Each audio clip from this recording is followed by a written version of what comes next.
Girls for Girls is in 8 African countries, and so you can plug in to be part of Girls for Girls. So let's proceed to start today's session, and we are going to start with the Sisters Creed that is going to be read by Patricia Aluma, our National Coordinator. Patricia? I am my sister's keeper. I will build my sister up, encourage her, empower her, and pray for her. I have no reason to talk about her, tear her down, be jealous of her, or to compete with her. I am going to stand behind her and help her into her destiny. Pretty women pray.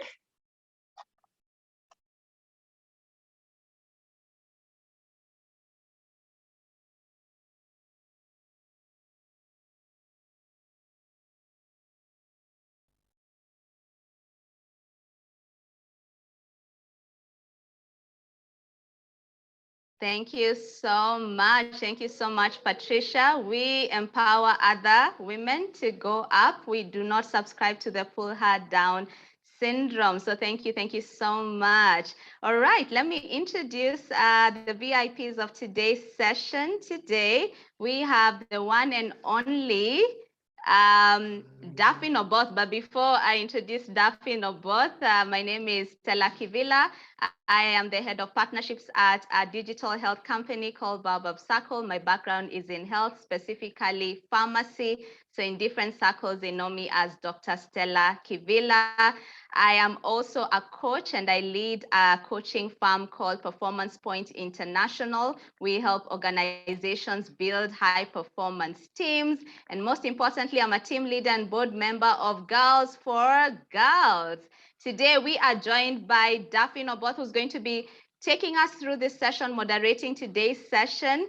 Daphne is a performance-driven, insightful human resource professional with a proven ability to achieve and exceed all business development and revenue generation goals in a high-pressured environment. Wow. Daphne, my goodness, that is so high pressure, and you balance it all. Now, this is why you should listen to today's moderator, because she's currently the senior human capital business partner at DFCU Bank, a big job. And she's also a founder and CEO of Rafa Juice Uganda Limited. She previously worked with MTN Uganda for 5 years as the talent manager, and with Standard Chartered Bank for 3 years, handling both recruitment and HR relationship management. Now, she has also gone ahead to sharpen her saw, and she's a chartered human resource business partner at American Academy of Project Management. She has an MBA, and she also has a bachelor's in international business. What a CV. And amidst all those things, she actually gets time to have fun. So one of her hobbies is she likes to socialize and meet new people. As you can see, she's very personable. She likes reading, self-help literature. She is a health and fitness and wellness enthusiast. That's why she actually has a business of healthy juice. She loves listening to music. She likes cooking. She's a mother. She's a wife. She's a career woman, a business woman. Oh my goodness. Welcome, welcome, Daphne. So happy to have you here today. All right, so we'll move on to our guest speaker of the day, Claire Ruweza. These women are super women. My goodness, she's a wife, she's a mother, she's a professional. She's been married for 18 years to one man, Daniel Ruweza. Yeah, so you have to listen to her about marriage, okay? She's a mother to 4 children, Damita, Darlene, Devin, Daniel. Wow. And even the names are curated, people. You have to listen to this lady. 19 years in real estate and design professionalism. She has served in the architecture, finance, procurement, HR, project management, business development, cooperatives, and property management. Now, she has worked with so many organizations in different leadership roles, including Knight Frank and so many others. My goodness. So I have Knight Frank here. I have Bancom, which is InterSwitch. I have Uganda Cooperative Alliance. I have IITA. I have Southgate Properties. I have Houseman Group. and she has 3 businesses. And the 3 businesses is Southgate Consulting Limited, Martel Concepts and Properties, Karuse Designs. She's also a marriage and career counselor. She's a business coach of straightforward financial growth. She's an assessor at the School of Leadership, and she's an author as well of a book that you must buy, Understanding Real Estate, a guide to the real estate market in Uganda. Claire Ruhweza, how do you do it? In Luganda, we say, Ochikolo Tianyavo. We are so privileged today to be joined by these phenomenal women, and I will hand over this conversation to our excited moderator, Daphne Oboth. Most welcome, everybody. Put your questions in the Q&A section, in the comment section, and post your highlights. We are going to have a lot of fun. To you, Daphne. All right. Thank you, Stella. Oh my God, you could get somebody jumping after the introduction. Thank you so much. Thank you so much for this platform. Thank you for the opportunity to come and moderate today. I'm excited to be here. I'm excited to be moderating with the session, going to be led by Claire. I'm excited about who she is. She is extremely passionate. And so even after what you have shared with us, Stella, I'd like to move to Claire. Claire, it's obvious that you are very ambitious and you have navigated quite a number of spheres in your life and career. Briefly share with us your background, what you do to unwind, some of your health self-care routine, and let us into your world, Claire. Over to you. Thank you, Daphne. Thank you, Stella, for having me here today. It's really an honor and a privilege.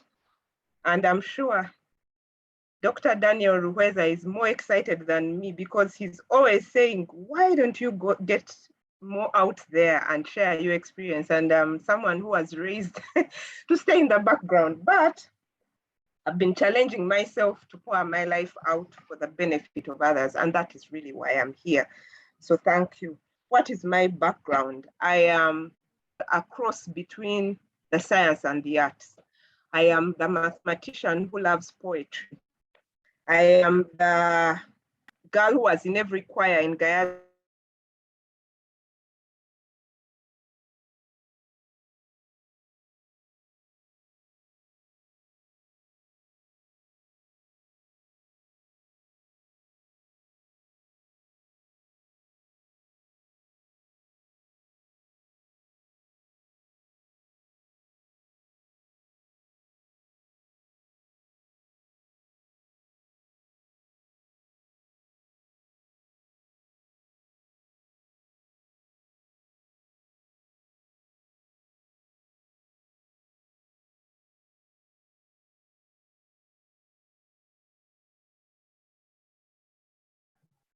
Apologies. Can you hear me? Yes, we can. You bear with me, technology is unfair. But anyway, I was saying that I found the practice of architecture straight out of uni would have relegated me to specifically doing only drafting work, which I was already doing while I was at campus. And because I'm someone who loves to do a multitude of things, I figured I can go find something else to do related, but not exactly like that. And as they have explained, I went to Knight Frank, worked there for 5 years and learned 80% of the business in real estate, which is agency work where you help people find tenants, property management where you manage properties, as well as consulting and advisory support. From there, I went now into different areas of work. As you have heard, I have worked as an HR manager while simultaneously working as a property manager and all that. I have handled financial management, I have done procurement, and I also decided to go back to school and study project management, study financial management, study procurement, study fleet management, which is management of vehicles, and also do so many short courses. I even did a course on visa at a time when I was working as an operations manager with Bancom and this InterSwitch. I almost ended up in SCCA, just so you know, but I stopped myself. What else? I'm someone who loves beautiful spaces. I like interior design. I love things to do with making life really nice and beautiful. So that's why I ended up in buildings, because it gave me a whole range of different things that I could do. And as you have seen, those are the areas I'm practicing in, even in my career. What do I like in terms of hobbies? You asked about how do I have fun? Fun is a very relative word where I'm concerned. And I know my husband is going to deny this, but I'm a very fun person, extremely fun. So what do I do when I can stop? I love period dramas. I don't know how many of you know Downton Abbey, that kind, you know, that have a nice, clean story. I will watch a few episodes as long as you don't mind me watching while I'm on my phone and you don't get offended. So if you take me to the cinema, I'm the culprit who is on their phone. Because I don't stop. I know it's a bad habit. What else? I like forensics. So I was a big fan of CSI, all the CSIs. I also like legal dramas. I like things where they are solving problems. That is how I unwind. I also like a lot of documentaries. I won't go so much into that. So in my free time these days, because I'll be honest with you, I rarely watch TV. I spend it digging up information on the things I enjoy. And for me, that is fun. I don't know about other people, but me, I find it fun because I want to be I have this desire to keep learning and learning and learning. And so when I'm on my phone, I'm looking up articles, reading on financial things, digging up interior design websites, combing Facebook pages to get contacts of people that I think will be helpful to me in the future. And then the other thing I'll say is I love conversations. So I'm very happy to be here to talk to people. And that's why I naturally gravitate towards counseling and those things. I enjoy being around people. I'm the annoying auntie who gives unsolicited advice. And I keep hoping in my heart that I'm helping someone. So you now know what is annoying about me, you know what is fun, and yeah. So that is really me, Daphne. Oh, wow. Thank you, Claire, for sharing with us. So moving on, Claire, our session today is titled, Don't Settle for Less. But well, as a woman, I find it an uphill task. Society has started so much pressure on us that at times it feels quite unfair. So as we dig into the session today, Claire, can a woman really have it all and remain sane? Over to you, Claire. So this is how I'm going to put it. Can a woman have it all? She doesn't have a choice. Remaining sane, now that's the other part. The decision is yours. I always tell my husband when we're having conversations that women, we are born, and when the moment we come out of the womb, the expectations are already set. So you don't have, I didn't get the memo that said as a woman, I get to do this, I get to, no. I got the memo where they were like, you are going to do this, you're going to do this, you're going to do this. So the big question is not, can you do it all? You don't get to have that choice. You have to do it all. The question we are now going to figure out is, can you remain sane? That is the one I'm going to try and help you answer. And why do I say that? You don't, as a woman, and really the earlier you settle that in your mind, the more you're free to be able to explore all the things that you've given. When you're born as a girl, the moment you get into the home, you become a co-parent by, like I said, these memos do not come, you are just informed. I was a firstborn in my family and automatically my mom relegated certain duties to me.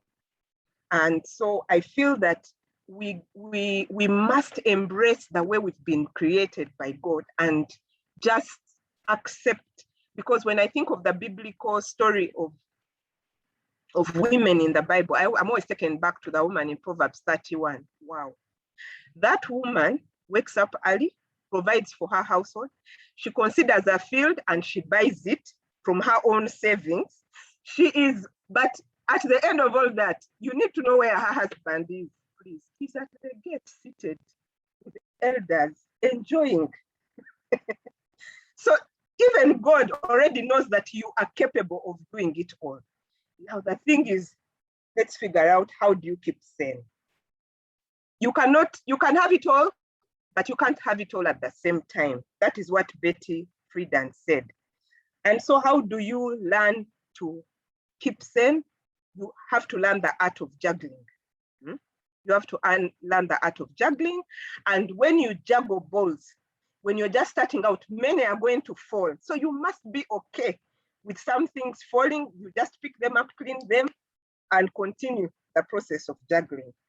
And you must settle in your mind that when you're juggling balls, even the best juggler, if something, whatever's you, balls will fall and we shall be fine. You have to develop a passion around everything you do. And because passion is what drives you. If you happen to have become a mom by accident, oh my God, I'm so sorry for you. If you became a wife by accident, I'm really sorry for you. So now you're going to find a way to be passionate about being a wife. I was telling some people that when I became a wife, I came very serious. Day one of our honeymoon, I went to the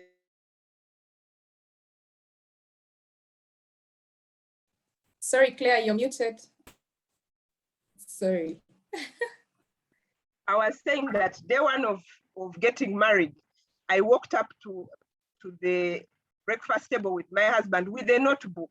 And the first thing I told him, right, now we are married. So I asked him, what is the program here? What is the plan? How are we going to proceed? He broke out and laughed, because for him, he couldn't understand how I could be so serious. I had been educated and told marriage is serious. And for probably the first 3 years of our marriage, I was always pointing out the fact that marriage was serious. No, until I learned how to be free and carefree, thanks to my husband. So you need to learn to sort of let go. Sometimes the biggest challenge is we become so serious about everything that we fail to enjoy the process and the journey. So even when you have passion, you must enjoy the journey you are on. Motherhood is a season, career is a season, all these things you're doing are a season. So if you don't learn to find the joy in the process, you're going to end up finding it as a job, as a task, as hard work. Like me, you'll be there on day one with notebooks in the middle of, and people around you will always feel pressure. Pressure only comes when the way you carry yourself. Like I said, be okay with dropping balls and picking them up and continuing, because even the best of us do. Find a support system. How do you manage it all? I have learned to find a support system. Some of us are mothers and nobody can touch our child. In all reality, you're not going to do anything else. Yes, you can't manage. We have a very poor culture of motherhood, of not delegating. And by the way, kamwako ogera in Uganda, as they say, I was a culprit. I would wash all my baby's clothes up to 6 months, which meant I would barely have any sleep hours, because I would be washing from 3 a.m. to 6 a.m. And then the following day I would be ironing. So every day I would be alternating. Then I would wake up and bathe my baby at 6 in the morning, because I want to make sure before I leave for work, they have bathed. I was that mom, But one of the things I found out is that information is liberating. So how do you have it all? You must have a system in place. You must figure out a way to have a support structure, and you can find this out from other people in that space. The next thing I'll talk about is having mentors and coaches. A mentor is a model. It's someone who will help, who has already gone steps ahead on that journey. And they will tell you, this is how I did. And you will see it modeled in their life. One of my greatest mentors is my mother. My mom was very good with organization and lists and what. So when it comes to home management, I start my day with a to-do list. Guess what? I carry the same list in my career. Every time I have a to-do list on my phone, thank God for apps. And being able to have a system is so important, because then you can tick off the things that have been done, That's why to-do lists are very important. The other thing is partition your time. I have time that I've tried. Like Tuesday evening is supposed to be couple time with my husband. He's on this call, he's going to catch me. But since lockdown, we've been having couple time all the time. But before, when we were so busy, life was like on a roller coaster. Every Tuesday evening, we'll drop everything and have time for ourselves. And in that time, you have to learn to teach your mind not to do anything else but concentrate on that. There's a time I was working away from home, and every time I would come, I would have to tell myself, I'm here, let me concentrate on the kids as much as I can. So that you invest, because you can be present physically and not present in the moment. So it's important that when you're playing the role you're playing, as I have already told you, the roles will always be there. Whether you have a biological mother or not, you're going to become a mother at some point. So Daphne, you have to stop me when the time runs out. Otherwise, I'll go on and on. Yeah. Wow. Yeah, thank you so much, Claire. Oh, that has been quite insightful, being able to juggle, getting a support system in place. I'm sure the ladies are learning, and we're excited to hear these tips you're sharing. But let's speak about motherhood and career. We've heard of some ladies that have given up or put their career aside to nurture their children and their families. To some other ladies, they have decided that they would never do such a thing, which has proven quite a golden opportunity to others. Claire, can you speak to us about motherhood and how it affects our career? And what advice would you have for a lady in this place of decision at the moment? Over to you, Claire. Thank you. Motherhood can kill career. Let me put it like that, because the strongest instinct God gave us as women is motherhood.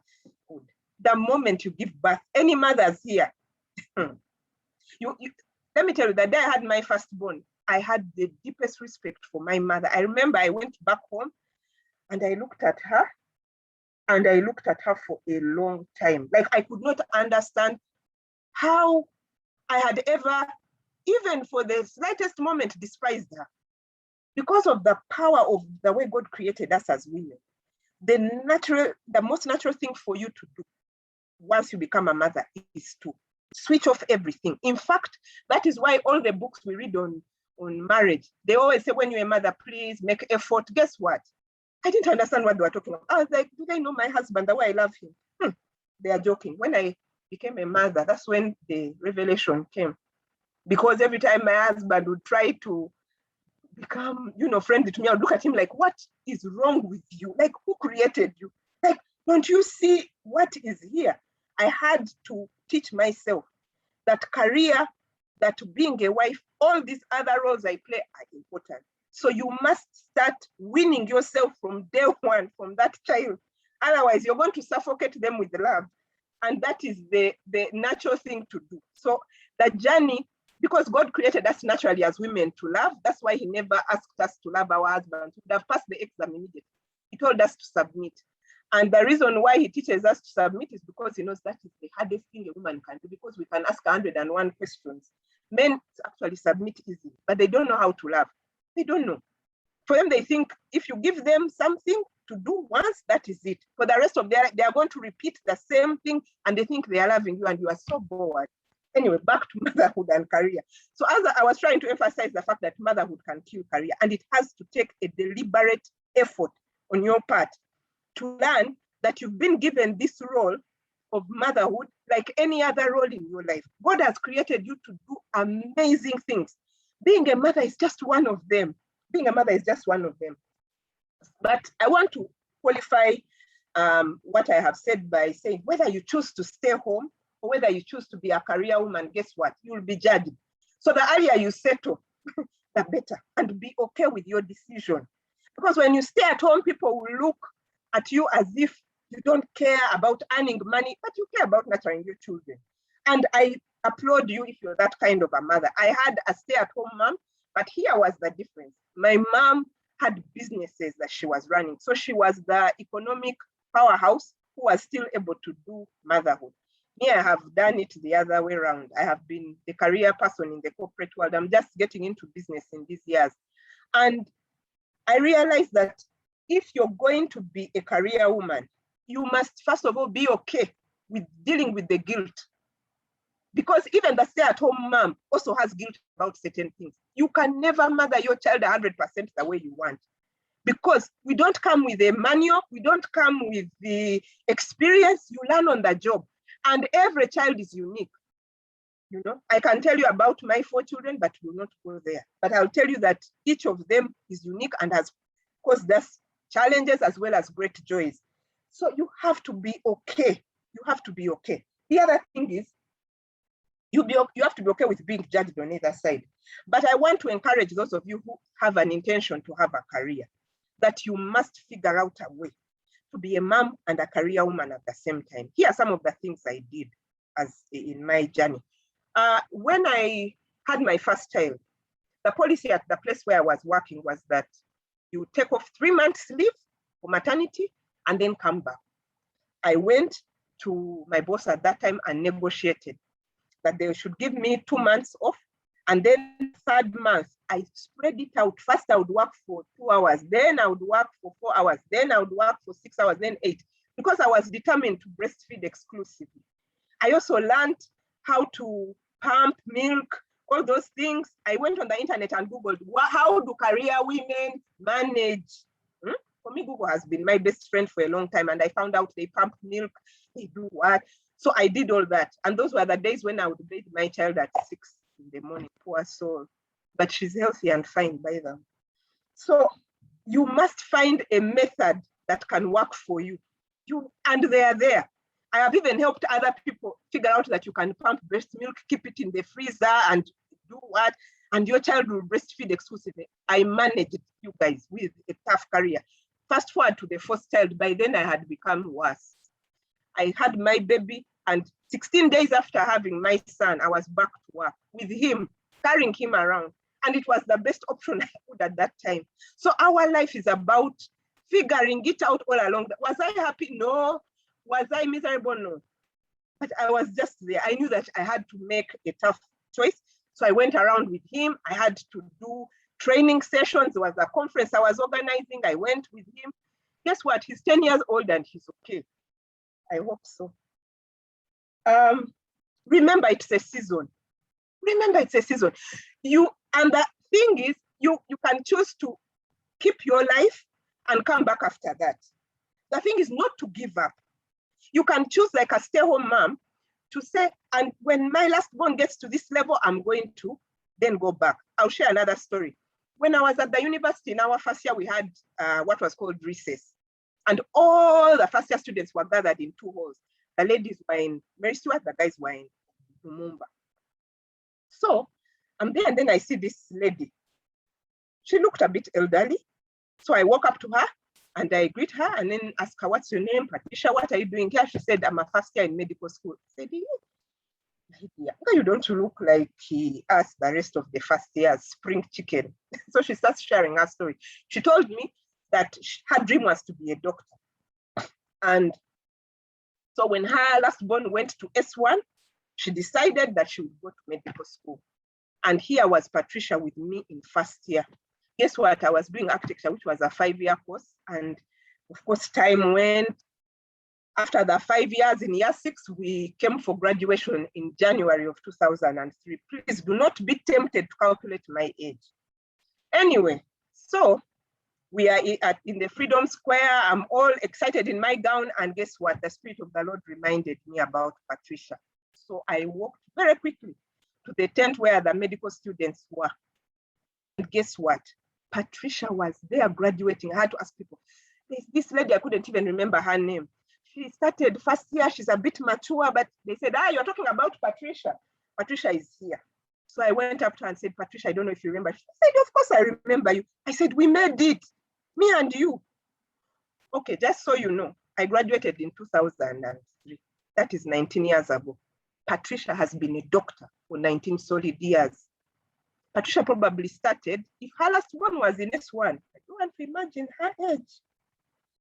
Yeah, so you must understand that it's a season and you can pick up from anywhere. I'll also share one more story because I want to encourage you in future, in case you find yourself at this point. There's a lady whose story I watched recently. She had been a seasoned banker And for many years, she had been, she had a career that helped her to do what? Rise up to the helm of the banking industry. And then at 50, she retired. And she was so excited about retirement. She goes, fixes her house, does what? And then after a year, she's like, what is this? I'm going to die of boredom, please. And that's the time when you can kill your husband, just for those who are married. So she decided to start a new career. Guess where she went? Perhaps nursing, like banking and nursing are even related. I don't understand the logic. She went and started nursing. 3 years later, she had finished her nursing program. And then by the time she was telling this story, she was 68 and she had had a career of 18 years in nursing. Wow. Wow. So life can begin on a completely new trajectory at any time. You must remember. So you can actually have career and motherhood. You may not have them concurrently at the same time. You may have them concurrently at the same time. The choice is yours. Either way, there are steps to which you can do. There are so many things you can do, but I'll just pick two. I'd written down so many because of time. One, I talked about having a support system earlier. Two, being able to have people around you that are constantly being in a growth environment where people are doing things, people who are like you. And that's why I recently went into business coaching, because I realized there are people who want to relate with people who have just started in business. Not everybody wants to relate to Bitature because you can get overwhelmed. So find the people who are new mothers like you. You learn along. They are just a few steps ahead. Find those who have been ahead also, so that you pick lessons from them. I hope that helps. Thank you, Daphne. Oh, yes, Claire. Wow. It is helping. It is helping me at least. And thank you for sharing those stories. So just before we move on, I'd like to hand over to Stella. Stella, let's hear some of the feedback from the audience. What has caused them to settle for less? What has caused them to continue pushing? What's going on? Over to you, Stella. Oh my goodness, the chat room is on fire, Daphne. Claire has just broken the internet in literal terms, because your stories are super, super amazing. I can't even keep track. You have overwhelmed these ladies by your stories. Thank you so much for being real. Let me just echo back some of the comments. Is that don't settle for less, because you have no option. I have never had it in that way. You have no option. By the time we are born, we land on this world, there's so many expectations. And the hilarious bit was, and this is where people really laughed a lot, apparently the men are seated just praising us. Allegedly, yeah. So we have no option but to actually thrive in our spheres of influence, because we have no option. We can have it all. And then people want your anointing. Molly is saying, please, I think she needs to connect with you so that you lay hands on her of the 18 years of marriage anointing. Many people are like my friend, this marriage thing, some of them are fearing, some of them are new, some of them are in the thing, they've been there, they want to revive their marriage. And so 18 years happily married, your husband is on the call, Dr. Ruheza, they want that anointing. So I think they're coming to you for counseling. Another thing is that many people are connecting with the different facets of your life. Interior design, can you imagine? I have Precious saying, oh, we share a passion for interior design, so you guys can connect and you can make our houses look beautiful. Now, we can't believe that you carried a notebook on your honeymoon. Like, who does that? Claire, who does that? Like, who does that? After all the Senga sessions you went through, you carried a notebook. You were that serious. And today you've just literally made us so, so happy. We've laughed throughout your stories. You are such a fun person to be around, and yet you carried a notebook to your honeymoon, you know? So thank you so much. Lessons learned that accepts that some balls will drop. As in, I think that's one of the things that many times we expect. We have been nurtured and seasoned to be so perfect.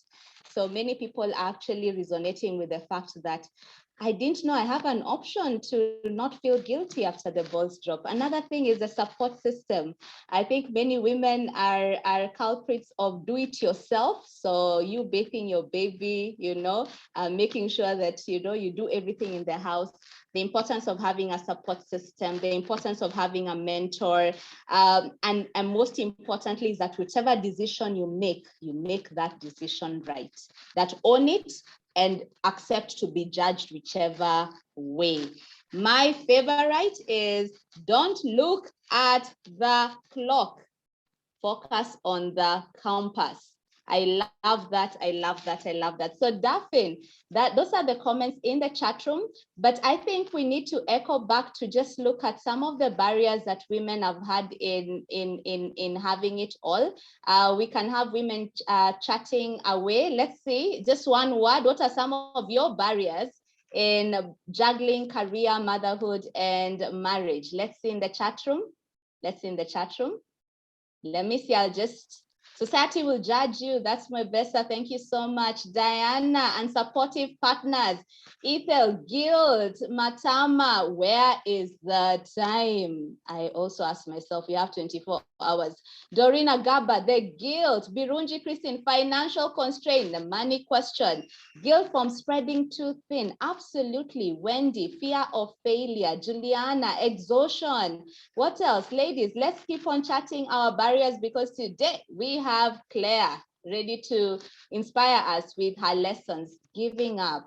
Isn't that true? Sometimes you're just too overwhelmed, you do nothing completely and entirely. You just decide you'll win in nothing, none of the above, Fear of lack of career guidance, lack of belief in yourself, judgment, and there are so many that are streaming through. Lack of belief in one's abilities. I'm telling you, sometimes you feel like we are imposters, Mental and wellness, very valid. Wanting to be a perfectionist, fear of losing it at parenting. Time for sure is not on our side. Lack of a mentor, imposter syndrome, Daphne. The list is so long, but as you can clearly see, we all have barriers and we are willing to learn. Back to you, Daphne. Wow. Thank you, Stella, for that. Thank you, ladies. Keep the comments coming. So back to you, Claire. Even as I think of asking this question, I want to hide my face because you've already mentioned some of the responses, but well, let's go ahead. So Claire, as a woman today, I have a career in the marketplace with aspirations for continued growth. I am running a personal business. I am a wife. I am a mother of 4, a student of leadership, and also committed in other spaces. So many times I catch myself feeling overwhelmed and even judging myself against some of the standards that have been set around, like you can see the comments in the chat room. So have you been in such a place, Claire? How have you achieved this balance? I know you've already spoken to it, but probably let's dig a little deeper into it. And what advice would you share with the girls at the fireside today? Over to you, Claire. Thank you. First of all, thank you so much for your comments and your interesting observations. Have I been in this place? Obviously. I don't think any of us living human beings has not had to find themselves in a place where they feel overwhelmed. Even I have. But how have I been overwhelmed? I've had situations where all 4 of them are running at the same time. What do I mean? Career, school, motherhood, and being a wife, because that's really what we are talking about in this space. And what has happened is that some of them have suffered in that season, and that's why it's important that you hear. There's a time I was pregnant, had a 1.5-year-old child in school at UMI, working an 8 to 5, no car. And I remember I had to go all the way, I think, to Perere, where I was staying. Those of you who know where UMI is, Uganda Management Institute is, it's on Ginger Road somewhere. And I found myself in the taxi park. It was raining. I was soaked to the bone. And it was 9 p.m. There were no taxis. I had to get to Mperere. And I remember stopping for a minute and getting so overwhelmed. I'm thinking, what in God's heaven am I trying to do? But one of the things I've always done is that I have meetings, me, myself, and I talk to myself as if I'm talking to another person. I say, Claire, so you've had a moment to feel overwhelmed, to be miserable. Then what then? My husband knows that I always ask myself, and then what? What has the benefit been? One of the things I have found is that if mentally you do not develop strength and resilience here, even the smallest things will throw you down. You must teach, and the best way to teach yourself is to get the word of God. For me, I'm a committed Christian, and that's where I find my place of renewing my mind, because I know that there is a higher power beyond me that is responsible for all this. Either I take them to him, or if, like, out of habit, I want to do it myself, because many of us, that's where we find ourselves. You want to do everything for yourself, and I'm like that. Then do it. So if you fail, take it back, or if you do it, stop whining and what. And I know this sounds harsh, but that is how I have managed to cope. I sit myself down and say, okay, if you are not feeling sorry for yourself, like, what can we do now? I told myself in that moment, stop crying, like, in your heart, because I wasn't physically crying. Please, I could not cry in front of people. Anyway, so I waited, and guess what? At 10 p.m. when the rain stopped, a taxi came. And on the way home in that taxi, I kept telling myself, this too shall pass. One day, I'm going to get a car. And I'll remember this day and laugh. So let me just be calm. I'll reach home, or I reach at 1, or I reach at 2. I'll find my child, okay? Even I'm going to have my baby. So I started dreaming big things. So have I been in a place of being overwhelmed? Yes. Countless times, I can even tell you. But that is fine. One more story. My husband was away on PhD. I had 3 children under 5, pregnant with the 4th one. I had a pregnancy where I was bleeding from week 11 to week 28. Those of you who are mothers know that the moment there's even spotting, you are treated with a lot of, but I became that woman who would walk into hospital and say, I had come for the scan. And then when they would look at my student, like, do you need I would be like, no, it's okay. Are you still bleeding? Yes. Like, I became normal. What is abnormal for everybody else was normal for me. I was working, traveling against everybody's orders. I even wrote they give you a form in the hospital. In event that I die, I will not hold the hospital. I've been there, responsible. I told them, bring the form. I signed it and walked out. I would run the drips 3 times faster so that they can finish, and I go for a meeting. Because I have already told myself in the mind, this thing is not going to kill me. It will not kill me. Have I had moments where I have dealt with depression? Yes. Guess what? For me, depression came from a place of a lot of being in a place of a lot of, I don't know how I can put it, like, I was in a job where I used to sit alone. I didn't have a lot of interaction for a season. I could not do much other than the work I was doing. It was hectic, but because I didn't have a place of expression, I sort of got into a routine of boredom, and I started sinking into depression. I had too much time to think about things which I shouldn't have been thinking about. And I was away from home, away from my family. So how do we cope when we are overwhelmed? You must remember that there is God who is beyond you. There are moments where things will come. The word of God says when the enemy came, and this is where the thing is, like a flood, the Spirit of God will raise a standard for you. So I'm always reminded that God is present. I also make sure that in everything that I'm doing, there are people that I look up to who are doing 3 times more than me, so that I can remind myself, now you are here feeling deadly. You haven't yet even, have you seen so? That's how I talk to myself. I said, what is making you even feel sad? We don't have time. That is how I talk to myself. So that there's no room for me to be feeling there like I have arrived. No, for me, I'm always saying, my husband, and when will I finish this? Because I am always about the journey. And once you're always on the journey, you don't have time to rest and feel overwhelmed as much as you would if you stop for a moment and you think, But that said, I celebrate small wins. I may not celebrate the way other people do, but I celebrate by ticking off to-do lists. That for me is such a joy.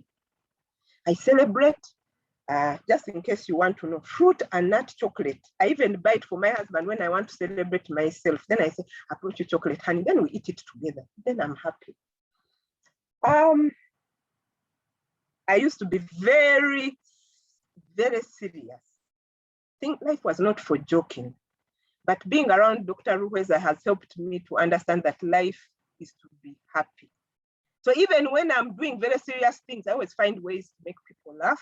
I've realized that it makes the journey shorter, and it makes the atmosphere much easier. And that's why you see I teach with a lot of animation, because I want people not to walk away feeling like, oh my God, I may be teaching very serious things. I just wanted to speak into marriage because many people struggle there. One of the things that is going to make your marriage work, and we have very limited time, make your husband your friend. Invest in the friendship. Remember that your friend is the person who you can be the most at ease with. My husband is the person that I can be, the word of God says, naked, and naked is not physical only. It's about your mental state, the state of all of who you are. So if you have not yet gotten married, find your friend, not a tall and dark and handsome man, although my husband is handsome, but that should not be the focus. The truth is, the time comes and all these things that were attracting you will fade. And the thing that remains is that love that is built on friendship and commitment and loyalty. The second thing I'll tell you, for a marriage to last long, there must be in your heart a determination. You yourself, not from your partner, you, that you're going nowhere, come rain or shine. Like you have made up your mind. Like if someone came to me and said, oh, by the way, Dr. Ruhweza has children out of the marriage, I'll be like, those are our children, because we've already discussed that. If someone was to come and say, oh, by the way, the money which was in the account, Dr. Ruhweza has eaten it. I'm like, for me, as far as I'm concerned, the money I make is his. I carry his name. I have never gone around feeling like there's my money or his money. The money is his, I am his, the children are his. And guess what? I'm okay. It was liberating to walk like that. I made that decision. And so even submitting to him is not something by the way, those of you who are not from Uganda, I just want to let you know, me, I'm a Mchiga. You can ask every Ugandan to tell you how Bachiga behave or what they are stereotyped for. My dear husband is a Mutoro. Like we are from two different spectrums, but this Chiga woman is very happy to submit to a Mutoro man. And that is how we've built our marriage, on friendship. Friendship, lots of laughter. When we have fights, we fight, then we agree immediately. But we don't fight like other people. We fight from a place of understanding. Like, why did you do this? Honestly, why? Like that. The other thing I want to say is, when you're overwhelmed, stand in your truth. Let me share this story. There was a woman when I was at the university who was a lecturer, a senior lecturer, and she ended up having an affair with a master's, with an undergrad student who she was teaching, but was a bit much. Her husband was away on PhD. This woman in a state, she ends up conceiving, and in a state of panic, she goes to a local doctor, because at that time I was very young, I was probably about 8. And it was a time in Uganda where people had never heard of abortions, the whole idea of being married and then you have another man's child. I can't imagine the trauma she was going through. But anyway, she decides to go to a local herbalist who gave her some herbs and sticks, and she decided to put them up there. Don't ask me up there. Anyway, the long story is she ended up with an infection and she died. How did I get to know that story? I happened to be in the house, in the kitchen, and my mom and my aunties were talking about this lady. I have never forgotten. And everyone was saying, why couldn't she have found someone to help her? What's the what? Okay, your husband finds out and he chases you, and then what? And for me, from that point onwards, that is why I keep asking myself, and then what? Because sometimes when we get overwhelmed and we don't seek counsel, we end up making very foolish decisions. She died. Her family was devastated. I remember they had to wait for the husband to come back because I had this whole conversation and it kept playing over and over again in my head. I didn't even understand what they were talking about until much later I had an aha moment. I was like, hey, so this is what happened. So I have realized in life, you must stand in your truth. The day because sometimes the things that overwhelm us are things that are catastrophic in nature. Like you wake up one day and the whole world is looking at you and you're walking around with shame and you don't know what to do with yourself. The thing you must do is sit in your truth and say, okay, it is true. Yeah, I am the one. But it is also true that I'm not this and this and this. I want you to know that most of the great men we see, because the world celebrates men more than women, although we are on a woman's whatever, most of those great, if you look at their personal lives, from Mandela to who, their personal lives are full of messes, but the world focuses on their glory.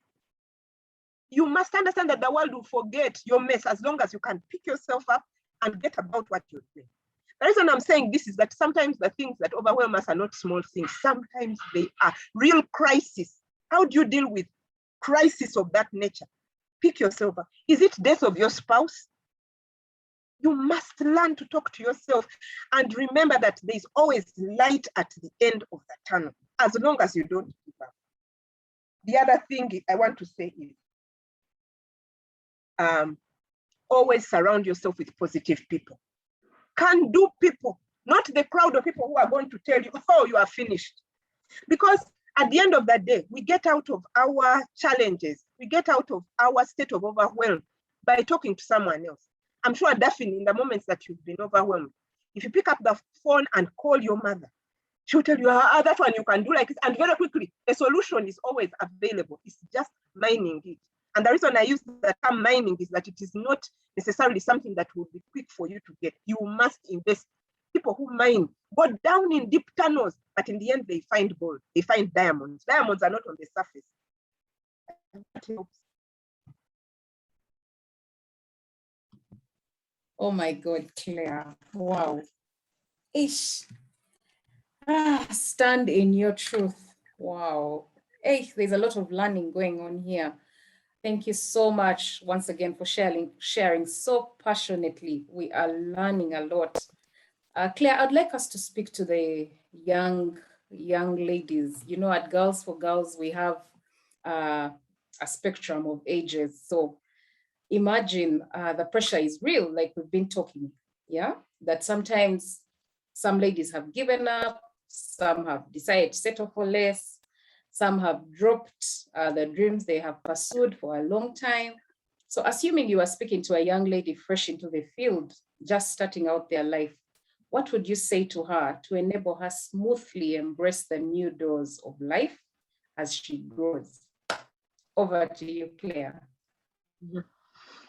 So I would take it like, if I was talking to my own daughter right now, I have a 16-year-old, and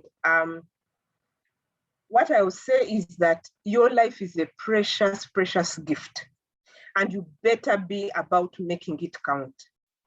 And that doesn't mean that you have to become and in Michelle Obama or who that people were, but make your life have some noise to get it. And how do you do this? Again, going back to owning your truth, be happy with who God has created you. And the way you do that is by realizing there are so many people who don't have the resources you have.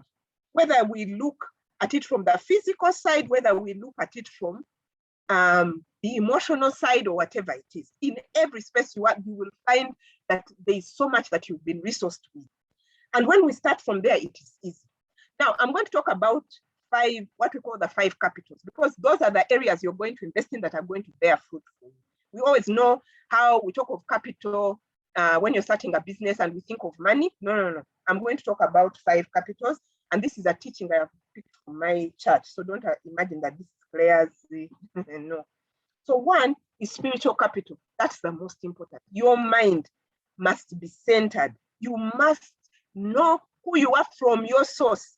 You see, I always tell people when I'm teaching that we are like currency. And there's a central bank that issued out that currency. When you have a 50K note or 100 or 1,000 shilling note from Kenya, or you have $100, even if it is crumpled, does it change its value? If it is dirty, it doesn't. Even if it is old, guess what? The power of that currency comes from the central bank. The power of that currency is determined at the source, not here. So you can have a bright, shiny 1K Uganda shilling note and an old, tattered $100 bill. There's nowhere you go and they'll say, anyway, give us the new one, the 1K note. No.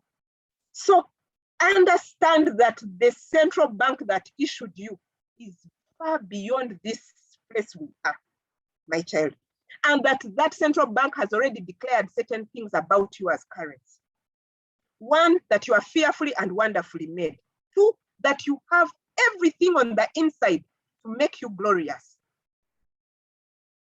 I will not dwell there much, but I want you to understand that the moment your mind is centered, please note, I am speaking of the mind, not the heart, because the heart is deceitful above all else. The heart is the seat of your emotions. And if you're led by emotions, you are going to struggle. You're going to struggle through your life. I feel doesn't get you far. Because guess what? Half the time we don't think that Claire has done these things feeling like doing them. I'm always amazed at people who say, you are special. No, I don't go to class with leaky boobs, breastfeeding children, or being up at 3 a.m. like I'm enjoying. No, we don't. But we have in the mind settled certain decisions. And we have submitted, the body submits to the mind. So the moment your mind is not in order, guess what? You have no headship. You have no government in place. You are like a country without a government. So settle the mind issue first. And the way to settle it is in the spirit. Two, very close to spiritual capital is intellectual capital. You are a young girl, start reading. Oh my God. Because reading is going to open up your mind further. Reading is going to take you on journeys you've never. And when we talk about reading these days, we don't mean books alone. The internet is your oyster. Me, who you see here, in my pastime also, I use Google Earth to visit places. Please, I'm not going to die without reaching Florida. So I go there on Google Earth. I have been to the islands, all those islands in the Pacific, where I've been to New Zealand. Google Earth is amazing. Like you visit the place, you go on streets. Anyway, that is for another day. What else? Understand that your happiness is yours, young girl. It is yours. Nobody has that responsibility. Not your parents, not a spouse, not a boss. And once you understand that it is your responsibility, find things that make you happy. If your mind is at ease, it will be easy. It will be easy. And then educate yourself. And this is not just from reading widely, educate yourself. Educate yourself. Because when you do that, you will become a whole person. And whole people carry a certain energy. When they walk into a room, they immediately attract people. Because they carry a wealth of knowledge, they have a presence, and the world will become your space to thrive. The third thing I'm going to talk about is relational capital. Your network is your net worth. I will not repeat it. If you do not know the value of people, for us who are Christians, the way you show that you are wealthy is the number of disciples you have. How many people are following you? How many people can stand up and say, I am here because of Claire? How many people's lives have you changed? You must invest in people.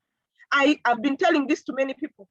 When you're on your ICU bed, you're not going to be saying, oh, where are my Gucci bags? I love handbags, I love shoes. In fact, people who talk about shoes should not be allowed to speak. A woman should have as many shoes as she. Anyway, but if I was in the ICU, I love jewelry. I don't want those things. I don't need them. I want people. I want people around me. I don't want my land titles. And yet, as you have heard, I'm in real estate, and my husband will tell you from day one, I was saying, we are going to buy land. We are going to become a song in the house. We are going to buy land. We are going to buy land. We are going to buy. But I do not want to be in ICU with my land titles. Guess what? Even when I die, I don't want to be remembered for having done architecture and what. No. I want people to remember me with fondness. Claire made me feel like this. It's about how people feel. If you don't even know it, you better figure it out now. That the most important investment you will ever make is in people. That's why I'm here in this space. Otherwise, it's not my comfort zone. We don't do things from a place of comfort. This space, this talking and what, that is my husband. Dan, even if you call him at 3 a.m., he'll give a talk. He's very happy. For me, we have to have a session. You see, Claire, people are going, they're going to benefit. Yes. Really? Do you think so? Right. Someone talked about imposter syndrome. That is me. Feeling like I have not arrived. Let them call so and so. What story am I going to tell them? They're going to find out that we all go through that. 4, you must have physical capital. Take care of yourself. That's why one of the first questions that I was asked is, what is your wellness routine? I didn't even answer that one, by the way. I drink water every day. Like for me, that is, I'm a fish. Every morning I must take water. I am still struggling in other areas, but I hit myself on the back and say, but at least I drink water. I'm better than other people who don't drink water. And I can preach that message very loudly, but I have to pick the one of exercise. And then you must have financial capital. Why do I say it last? Because it is the least. If you order these other ones, let me tell you, financial capital will come. It will come because everyone is looking to employ someone who is well-rounded, who is knowledgeable. I'm telling you, I'm an employer, but I'm always looking for people who have that it factor. And how do they get the it factor? By being widely read. So young girl, you can step up continuously by understanding. If you can get yourself in those 5 areas, I'm telling you, you must be fit, because the health of your body is so important. Be fit financially. Learn everything you can now about saving, about investments, about real estate, about what. I started buying land when I was earning 400K. Like I was so determined. Like you could not even tell me that land is for people who are rich. Because for me, I grew up around my father buying land on every single coin. I would go negotiate. We've lost opportunity. I was not going to be deterred. So you must become that girl who understands money very well. Okay, apart from that, I would say dream big. Dream big. Think that things you can think with all your heart, and don't ever think that being young will stop you. You can get into the boardroom at 23. And when you get there, own the space. Speak like an authority even when you don't understand. I used to like Seya, God bless him. Hey, Seya would be speaking the English we think about, but with confidence, and hey, my God, you could almost want to copy. A stalling roll does not gather any moss. I would be like, wow, what is that? But he would not be deterred, and he would continue. And they'll say, but sir, it is a rolling stone gathers no moss. Yes, that one. So learn to be confident even when you're making mistakes. And then this is the last one. Find mothers and fathers to continuously nurture you along life's journey. These are people who have made mistakes and come back. These are people who are going to be real with you. These are people, and the irony is, they may not embrace you initially. You must pursue them and be. We have someone who now calls us his parents. The guy would come here, I would be busy, and I would, now he's a son, properly. Like he fixed himself into the family. Even my family now knows him. Like not taking the no for an answer. You must make yourself valuable by fixing yourself on people. For you, they are your best friend, even if they don't know it. And you must go around very confidently saying, those people are my parents. Find people to parent you. Because a person who has no authority is a very dangerous person. You yourself must be submitted to people. And when you're finding a spouse, this is the last one for young girls. Find a man who is submitted to authority, because the most dangerous species walking on the face of the earth is a man without an authority line. you must know the men who can call him to order. No matter how handsome he is, no matter how much money he has, let me tell you, if he has no authority line, make sure you sit down with him and have very candid conversations. I know many of them are scared right now, so you must find tact. If you see that he has not yet, but there is potential, find a good father to introduce him to, and let the father work on him, because you are not going to father him. You can't. You can't. I think that is what I can say. Oh, wow. Wow. People are sending you flowers. Claire, I am cracking up. I am learning. Wow. This is so exciting. Yeah, but Claire, very quickly, I know we've touched on some of these, but recently the reports have been showing that the family unit has been in trouble with the surge of the COVID-19 pandemic. We've seen married couples are facing unique challenges after being in the same spaces for long. Claire, how can wives thrive in marriages amidst these many challenges? You've spoken about you've talked about the financial capital, but we've seen people going through financial challenges, emotional, social, and all these. How can wives thrive in their marriages?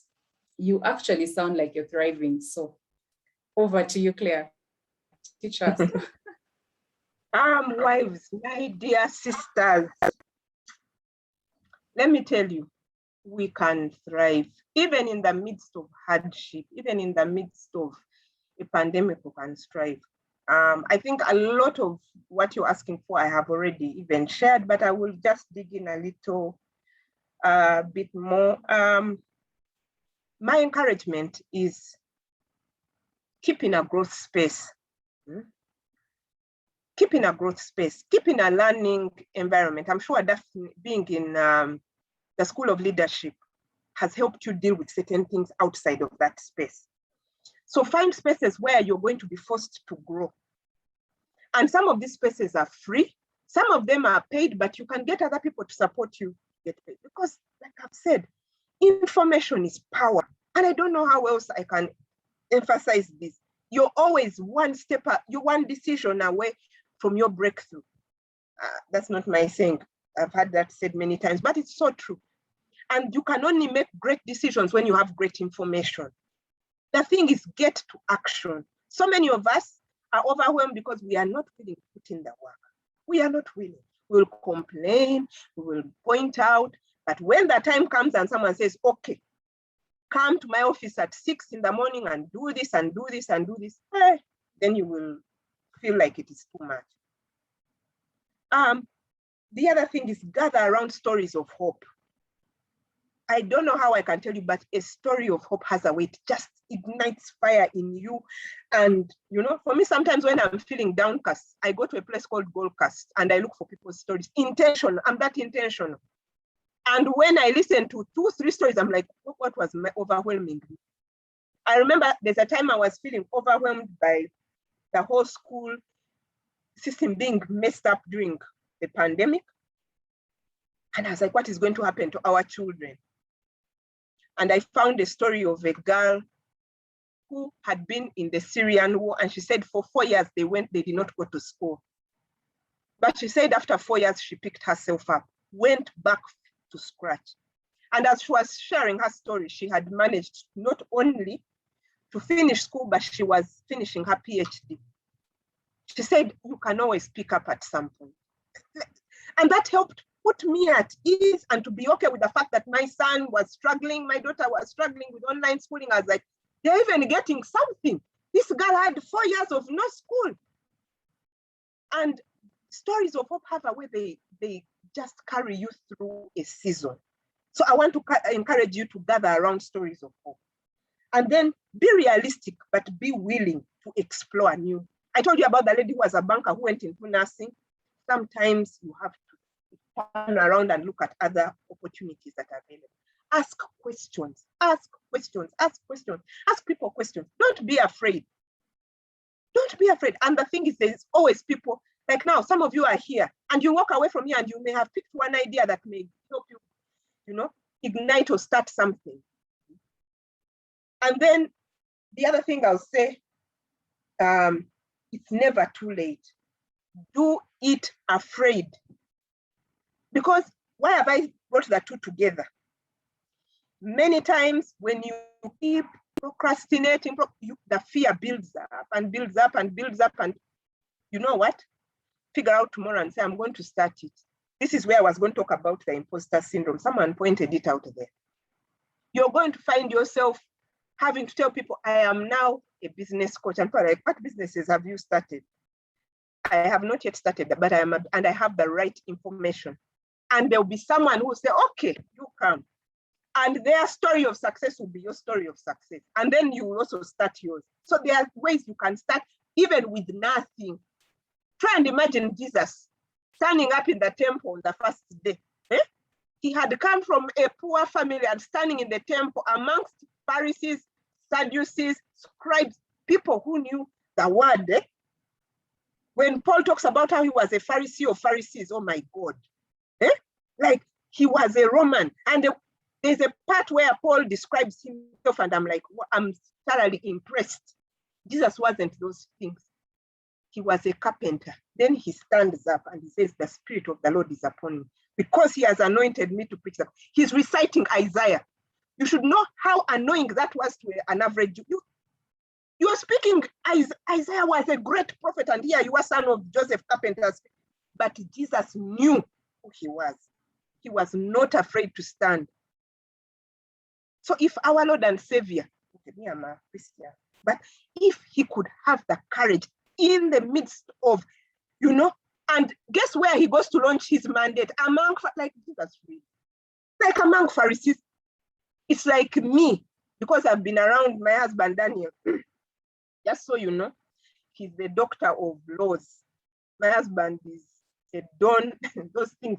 And then I go and stand like in the Uganda Law Society Council meeting and I go there to deliver a talk on the law. Like me.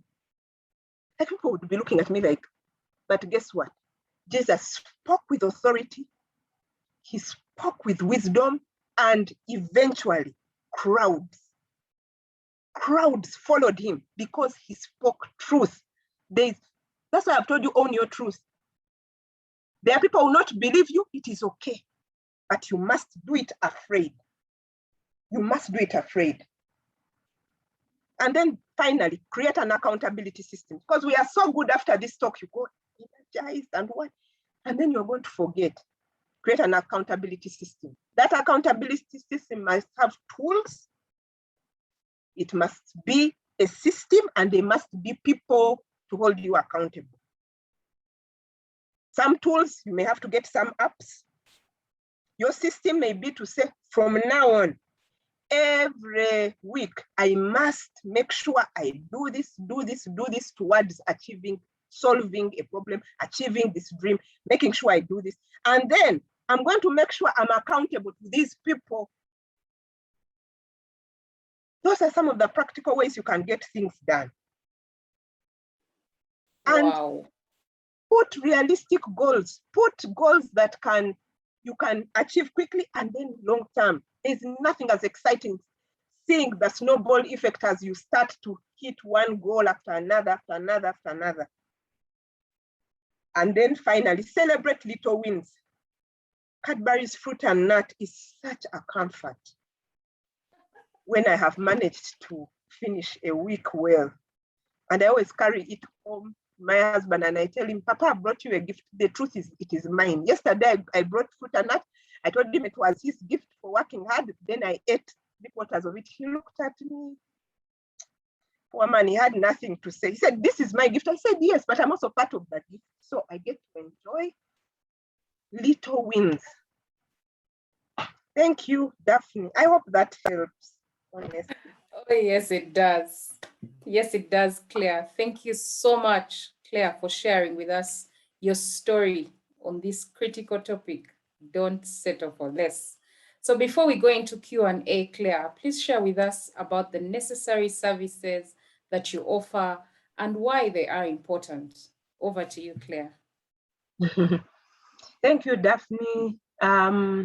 What I do first and foremost, I serve as an architect and a project manager with Southgate Consulting. We are a design, engineering, and project management firm. So that is the first thing I do.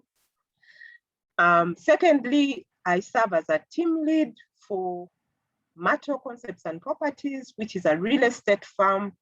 We do what we call agency and occupier services. That is where if people want to buy property, rent property, we help them. We work with landlords, we work with tenants, we work with service providers, and then we also we manage people's properties. Maybe a bit of history. Southgate is coming to 3 years now. It was a dream to start something like that. And then Mato is just a year old. Then this year in January, I started as a team lead, also another firm called Karuse.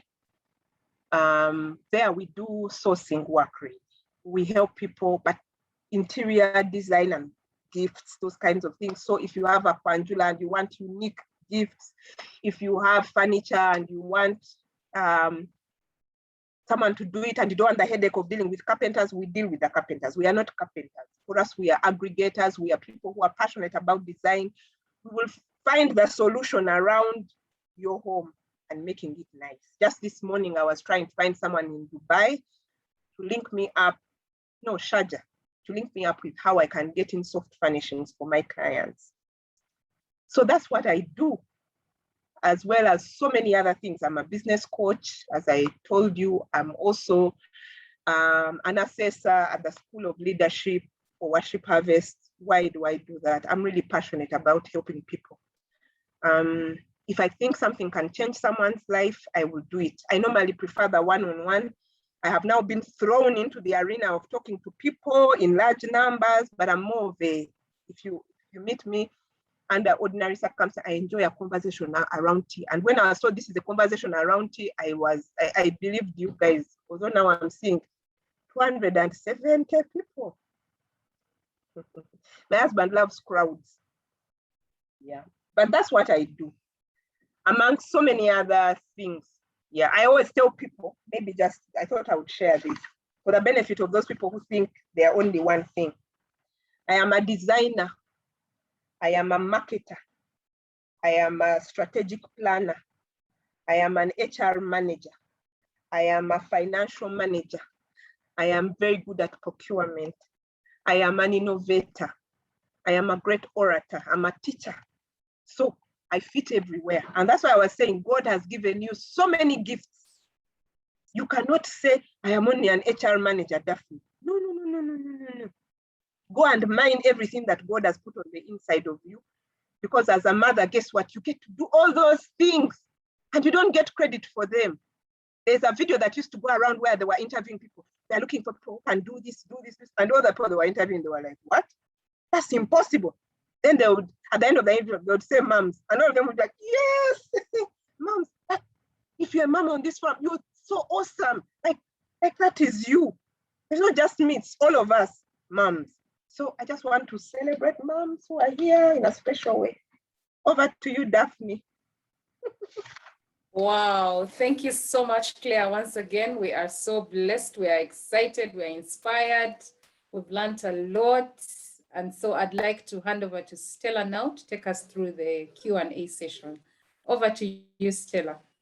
Thank you so much, Daphne. Thank you so much, Claire. Oh my goodness. I think COVID should just end because we need to be in one room, because the energy in this space, and it's virtual, you can't even imagine what we can do in one room. So Claire, yes, you have 278 people on the call today listening to you, and they're saying, do not stop, do not stop, do not stop. Thank you so much, Daphne, for moderating that Q&A section. Thank you so much, Claire, for sharing with us your stories. My goodness, I have written copious notes. I don't even know where to start. But then you've taught us something that is very important. Have an accountability system. Because motivation it's like showering. You have to do it every single day. So today we are going to live on a high. We're going to feel like we can conquer the world. Then tomorrow we go back to factory settings. Okay, so we have to have an accountability system that says, what did you pick from the fireside chat and what are we going to implement to make sure that our lives are better? So it's spoken to those 3 areas: career, marriage, and motherhood. And let me just do a shout out to the MVPs in the house. We have a gentleman called Brian who has attended on behalf of the wife. Thank you so much, bold Brian, for showing your face, ladies, as we do in fireside chat. We throw flowers. And he has said he has never been this inspired. He thought he was in a church, by the way. He thought he was in a church. I promise. Yeah, so he walked in. I think he was just told, go and attend that for me, take notes and come back and report. I don't know. But maybe, Brian, you can tell us in the fireside chat, but you've been so active. We celebrate you for representing your amazing lady. Thank you for supporting your wife.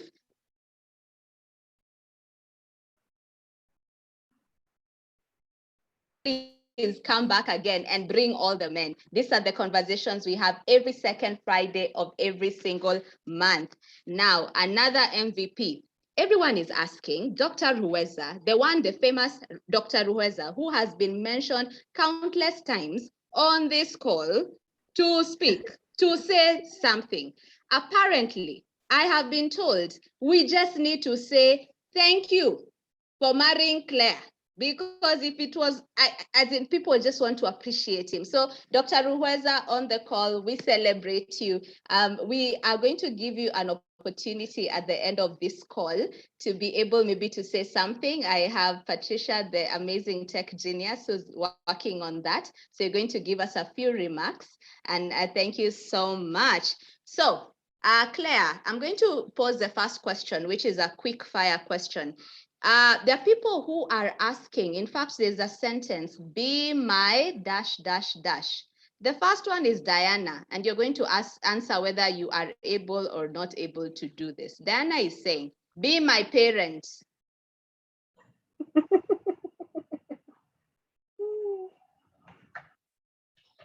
It depends on where Diana is. If Diana is in Pretoria or Joburg, it's not possible. The person who should parent you is someone who should be within your vicinity or within easy reach, because some conversations you can't have them online. So okay, Diana is saying she stays in Chira, Kampala. I'm finished. Diana, you better look for me then. Diana, you have a new parent. You have just been adopted to the Ruweza's family. The next one, be my counselor. Again, for counselor, that is a bit easy, because if someone has any questions, my husband and I are always carve out time. Because like I said, our greatest investment is in people. So they just need to take our numbers and we will be willing to help in any way. We do both career and marriage, yeah. At no cost. At no cost. Wow, oh my ministry. Goodness. I think I should be adopted. I am your next child. I am coming fast and furious. Thank you so much. So Winnie, please look for Claire. She is willing to be your counselor. The other one is saying, I'm going to capture that. Let me just capture that in the chat room. Be my mentor. Daphne is asking you to be her mentor. Yeah, my husband is currently running a mentorship program. So anybody who is interested in mentorship in a general way, he wrote a book called We Don't Teach That at the University, a very informative book on how to navigate life beyond the academic sphere. So anyone who is interested in getting on a mentorship program, I would recommend. Okay, fantastic. Thank you so much. So Daphne, there's that mentorship program that is available to you, and you can't have, you can't have a limit to how much mentorship you can get. So yes, feel free to also join the Girls for Girls mentorship program, whereby we mitigate soft skills and thereby raise your leadership in your spheres of influence. And then you can also do Dr. Ruweza's mentorship program as well. Thank you so much for that. Thank you, Claire and Dr. Ruweza, for being so generous. So let's go to the question. Jackie is asking, does spreading too thin affect intimacy in relationships? And so how do we keep this intimacy? Does spreading too thin affect intimacy in relationship? And how do we keep this intimacy alive for us to fully enjoy the support that the relationships bring? The quickest answer is yes. But that is not the whole story. The whole story is that if you build your relationship on friendship, one, and two, understand the seasons you're going through, because whether or not you're spreading yourself too thin, there'll be seasons where you physically cannot. I was pregnant and I told you for 9 months I was in and out of hospital, and the doctor's orders was there should be no such thing. So you must understand that intimacy is a gift, and the two of you must talk to each other and understand the season you're in. There's a time my husband was away on PhD. There's a time I had to work out of the country for 4 years. Guess what? All those are seasons. But the thing is, when you come together, how do you prioritize and how do you make sure this person still feels that they are valued? Because once intimacy is taken out of the equation, especially for men, they feel like they have been robbed. For us women, especially once you become a mother, you can almost do without yours. So you must teach yourself to prioritize it and don't make your spouse feel like they are struggling, they are what, but they also have to understand that there will be seasons where this is not going to be possible. So I always tell people that we are constantly on a journey of learning self-control and learning how to manage situations. But the truth is, the two of you must be communicating so that if it is not happening, it's not a result of one person not being available unrealistically and the other one is not happy. But all of it will boil down to communication, honestly. Does it? Yes. Can you fix it? Yes. Can you fix it? No, sometimes you can't. You're not in the same space and you must pursue something for that season and you've agreed. And maybe you'll have to arrange cycles around what is happening and have conversations. Yes. Wonderful. Thank you. Thank you so much, Claire, for that candid answer and for being real that there'll be different seasons in our lives. So let's go to Manny. Hope is asking, how do you handle finances at the family level? Do you have some kamani as a woman? Okay. First of all, I would say, I want to make it very clear that not what works for you may not work for everybody. So don't feel ever pressured to follow a system that someone else is following. But that said, my husband and I run an open book. There's no my salary, there's no his salary. It is the Ruweza family income. We have joint accounts. In fact, it was so bad that my pay slips would read Daniel and Claire Ruweza. So all the people in the payroll offices where I used to work knew that I was Daniel's wife, because my pay slips would come with his name on, simply because they were reciting the account number. So we've handled finances like that also. We bring our money together. It doesn't matter what it is. Does Claire have some money? I'm going to answer that in twofold, because I assume there are people who may be asking, do I put my money on the side? No, I don't believe so. If I need to do something, I do it with boldness. If my husband doesn't believe in what I'm doing, and I know it is the right thing to do, because in our marriage, I'm the one who's been more financially astute, but he's learning and he has picked up very quickly. But we realized early on that if someone is good at something, let them take the lead. So that's why I'm saying I would take the lead. So if I told him about something and I believed it was the right thing and the right decision, and I saw he was hesitating, I'll tell him point blank, I'm going to do this because I know this is good. And sometimes he wasn't happy. And many times he would catch on much later. Like the thing of land, he kept saying, rich people are the ones who buy land. I told him, no, it's determined people who buy land.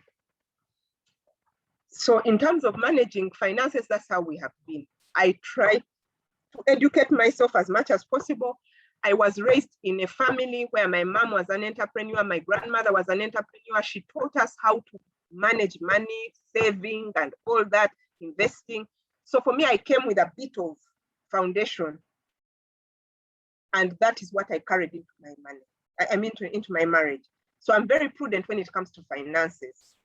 And my husband has given me the liberty to take the lead. Now, on this journey, I have made sure I bring him along. So if I'm looking at people's marriages, I would say the two of you, let's say both of you are very good, well done. One of you is, let that person take the lead, but the other one must make effort to be what is the best thing. Two people can have one joint account and it works well. They can have two separate accounts as long as they are open with each other. I think in finances, the most important thing is that there's openness and there's clarity, and that all of you feel like you're in a partnership. The day and generation of men taking care of women is no longer there. If there are any young girls on this call, let me say this before I forget. The sweetest money you'll ever eat is yours. The one you have worked for. Please, do not leave this place thinking that there's some man on a white horse who's going to come and rescue you and give you lots of money. No. Work hard. You have a brain. Invest in it. You have hands. Use them. Make your money. In fact, I came to the marriage saying, I'll take care of this man. Because for us, Bachiga women, that's how we are raised. We are raised to take care of business. Like, we don't joke around. We pay taxes for our husband. Those days of graduated tax in the village, it was the women paying it. Like they don't have time to waste. The difference is we are not very romantic, but I have a Mutoro husband who is very romantic, so I've learned how to be romantic. He's learning how to be tough like me. Stella. Oh my goodness, Claire. First of all, I think you should open a YouTube channel. You need to be online. So if you agree with me that Claire should open a YouTube channel, type 1 in the comment section. You are so hilarious. I like that. You mean business. We see you mean business completely and entirely. Thank you so much for that. The next question, I'm going to just read it in verbatim. Hello, Claire. I'm caught in between two decisions at the moment. Quitting my job because I feel the pay cannot help me to meet my needs since my hubby's job is seasonal, and leaving the country for a Cheo job either in US or Canada. I'm a mother of 2 children. The eldest is 6 and the youngest is 3. I'm age 35. I don't want to lose nor waste time for the next 5 years before clocking 40. I feel I have not achieved much at my age and I ought to do something about it now. Please advise. Okay. I will share my story and maybe that will help someone. In 2014, I got an opportunity to go and work and be based in Dar es Salaam, and I left my husband here. He had been away for 4 years and he came back for a year. We were together. Then I got this opportunity to go and head a regional, it was a regional position that was going to allow me to work in different countries, doing what I love doing. And so what I did, first of all, was sit with my husband and ask him, is this okay? Because I needed his buy-in, because once I was not there, guess who would have to take care of business at home? It was him. And I needed to settle in my heart that if I was away, there would be someone to take care of the kids. Why is it important that you do that? The truth is, your kids will struggle when you're not away. They had better have someone who is present to help them handle in case you take that decision. So anyway, Fast forward, I didn't stop at my husband. I went to my parents and asked them, what do you people think about this opportunity? My mom was like, it's going to be tough, but my father stood up and said, no, you can do this. I was away for 8 years, you will be okay. You just need to do A, B, C, D, and cope. I said, okay. I didn't stop there. I went to my mother-in-law. I told her, I'm not going to be around. What do you think? And she told me, I was away for 4 years and I was able to make sure that my children did this and this and this. If I hadn't made that decision, my child, I don't think we would have managed to do this and this. That gave me the courage to then go ahead because I had the backing of those people. Let's say that you go and do all that and they say no. It doesn't mean that you cannot make that decision. Sometimes you make decisions even when people are not. The other thing is you must settle in your heart about the things you want to achieve. Because sometimes opportunities present themselves as the hardest challenges in life, but the rewards may come way later. The opportunities you have here are to stay with the family, nurture the children and whatever, or go and get financial benefits. What I want to say is that in the 4 years I was away, my children, in spite of the father being there, still struggled. And I was heavily laden with guilt. And there were actual repercussions of my being away. So when I came back, I had to invest in re-whatevering and all, but we made it through. And the truth is, there are no easy decisions. There are decisions we make because we have to think of the best of two worlds. So the people who can help you, find someone who's been on that journey before. Talk to them. For me, it was my mother-in-law and my own father. My father worked for 8 years away. My mother-in-law was 4 years away. So find people who can give you tips if you choose. But you can also find people who chose to stay and how they have managed to cope. I can't answer for you. That is, you have to answer that question for yourself. But I can only share my experience and tell you how I navigated. Yeah. Thank you so much, Claire, for sharing your very candid experience. I think this resonates with so many ladies on the call today because a closely related question has come in. And it gets interesting because unlike you, Claire, many people are not really married to very good men, so to speak. So your marriage is goals, at this level. There are many women who are they're starting from negatives, all right? So this lady has asked, the next lady has asked a question that she wants to do her master's, but she knows her man. And she's asking, now there's infidelity. What will I do? And how do you compromise your dreams for the sake of your family? And so I think that's a question that many ladies face in terms of, I want to pursue my dreams. I am not married to this man who, the way I see this guy, my friend, I will come back and the government has been overthrown. So how do you handle that? First of all, I want to make sure everyone knows we are very normal human beings. We are not angels. We also, that's the problem about these talk and spaces, because you don't get to live life with people. You don't see them. No, I'm not saying we have challenges that we are like everybody else. We have our highs, we have our lows, we have our, but there are certain things that have been easier for us because we are great friends. And I can't keep emphasizing that beyond that. And because we are grounded in the word of God. Like, we've also made blunders, we've made mistakes, but we've come back from them. I just wanted to speak into the thing of infidelity, because I know it's a big one. One thing I want you guys to know is that whether you stay or go, infidelity is not, you have no control over another human being. Like, wow. Like Like I made my mind up while I was still dating Daniel that I'm not going to be affected by his decisions. They are between him and his God. I'm going to have my life. I don't sit there busy thinking, what is Daniel doing with these women? No. By the way, oh my God, I mean, so many people, but let me tell you, Dan and I have built a relationship where we talk to each other even about those things. Like if we are attracted to other people, he's my best friend. I'll come and tell him. For us, we are okay. Like we are in this thing for life. Like this is my ride or die.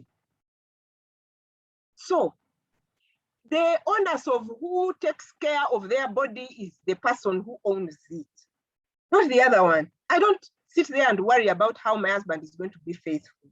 No. But he knows that should he ever find himself in a situation where he has not been, guess what? I am his best friend and he should come running, ready to talk to me. Like we settled that matter when we were dating. We said, and that people don't understand that marriage is serious business. Like don't go into marriage if you're the kind who fears, because those things happen to real people. Let me quickly say this. When I got pregnant, when I was on 2 sets of contraceptives, I went to see a guy and I narrated my whole story, what, when I finished. The doctor spun around his computer to me and then he told me, failure rate is not a myth, it is a reality. Let me tell you, when we say these contraceptives have 95% efficacy, 5% is not a number, they are people. And you are one of them. And then he went back to what he was doing. It was such a great learning moment for me. You must understand that we marry human beings. Don't sacrifice your dream because you're trying to protect. You, no way. You can't protect an adult. That is the work of God and him. So if your dream is to do a master's, you better pursue it because that is your passion. I'm not saying be selfish, but I'm saying understand that your decision cannot be made on the basis of saying you're going to protect this person. You can make a decision on the basis of saying, you know what, my children at this age need me. That is fine. That is a transitional phase. And you can say, I will go after they reach this level. That is okay. But you cannot make decisions on saying, if I go this, because you can stay, you can be there working in the same office and he will still go ahead. I don't know if that helps, but that is my belief. I am telling you, it is helping because people are commenting in the chat room, you cannot rear, in quotes, a human being. Thank you so much, Claire, for your words of wisdom. This is where I take the heart of asking for a friend. I think I have been officially designated as a person who is asking for a friend because all this question, it just got hot. Because people in this particular section of marriage relationships, these are the questions that are streaming in. But meanwhile, we have the link. If you want to join Girls for Girls, it's running in the chat room. Please sign up to join Girls for Girls as a mentor, as a mentee. If you'd like to be mentored, we have a 6-modular program that runs for 6 months or 3 months, depending on the cohort that you join. We will help you to build courage, what Claire was talking about, doing it afraid. We will mentor you in the art of communication, negotiation, running for the next office, and when you get to the top, to make the right decisions, because it gets hotter at the top. So let me continue asking for a friend, Claire. Hey, people have we have issues. Let me just say, even me, let me also like I'm in the same bandwagon. So Claire, thank you for your great wisdom, for sharing with us. I have a serious situation. In 2018, I started dating this gentleman who has 2 baby mamas, but he doesn't know how to set boundaries with the mothers of the kids. He emotionally drains me when I try to complain about it. I decided to ignore, but my other issue is he's not my cheerleader when it comes to career progression. He discourages me to apply for scholarships taught abroad by saying it will be the end of us. Yet, I be left in a confused situation. Totally, he only wants me to do the things that favor him. Kindly advise, is this how my future will be? I have complained for him to change, but I see no hope. Claire. My dear sister out there, I can write the script up to the end of where you are headed. First of all, let's start at the beginning. He has 2 baby mamas. 2. Already that speaks into the kind of person he is.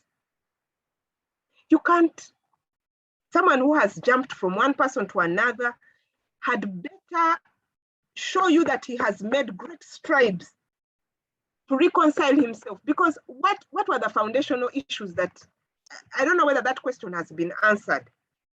You know, sometimes when we reach a certain stage in life, and because for me, I'm married now, many people will say, because it's because you're happy. But the truth is, you can be single and you think you're miserable. Then you get into a relationship and you find yourself in the midst of hell. It is not worth it. If someone doesn't support you, if someone doesn't believe in you, and all they want is that is not a relationship. You're only servicing his dream. No. A relationship is 2-way.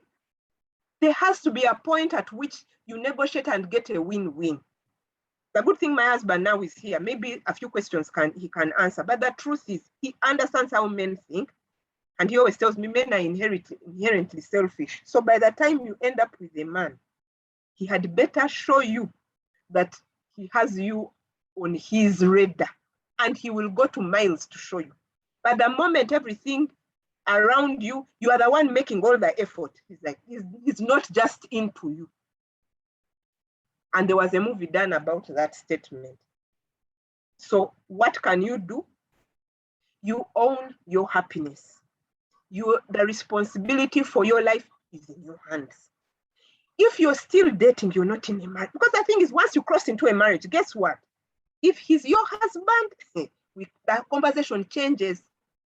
I will still tell you, listen to him, figure out a way to respect him, and still do the things you feel you need to do. But you must do it from a place of grace. You can still walk up to your husband and say, I understand, but respectfully, I want you to know that I'm still going to pursue this thing. And he will throw tantrums and he will do what, but you will do it. Because you must respect him. That he's the authority, he's the head in the home. But if you're dating, please, you have an option. You still have options. Papa, Daniel, can you say something? Yes, we have enabled him to say something. So Dr. Reza, you are so welcome.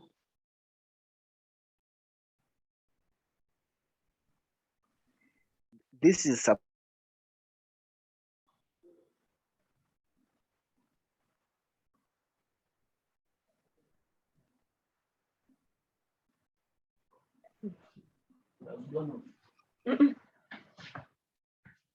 Dr. Reza, can you hear us?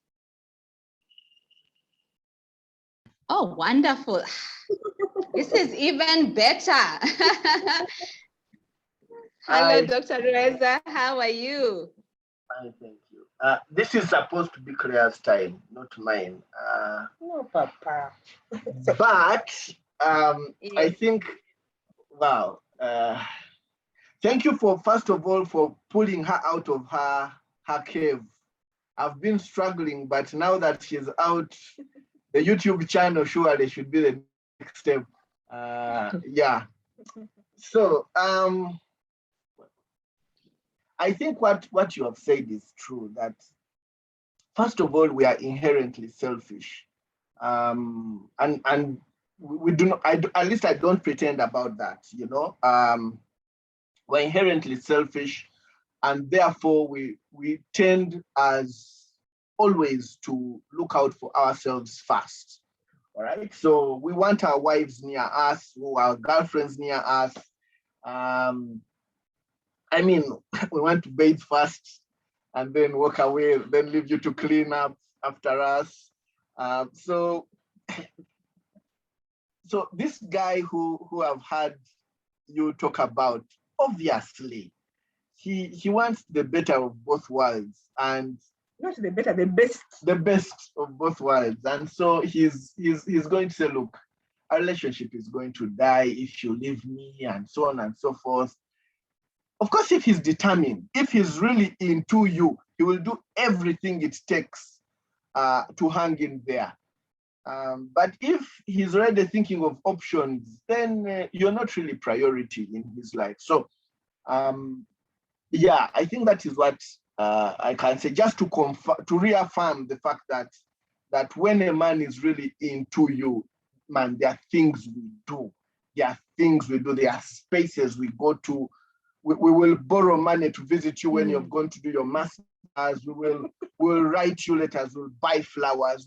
Hey, man. They'll leave rings, wedding rings with my mother. Yes, like we will say, I am coming back. Like, so, please, I beg you, this girl to my mother, the wedding ring. Wow. Yeah, so that is how I can respond to the question. Oh my goodness. Thank you so much. And don't leave, doctor. Don't leave. I am unable to call you what Claire calls you. So I'll just say, doctor, please don't leave. There's so much love coming from the chat room. People are saying, what an amazing couple. Now, this just feels like we've just started, but we have to end this show. I call it a fireside chat show.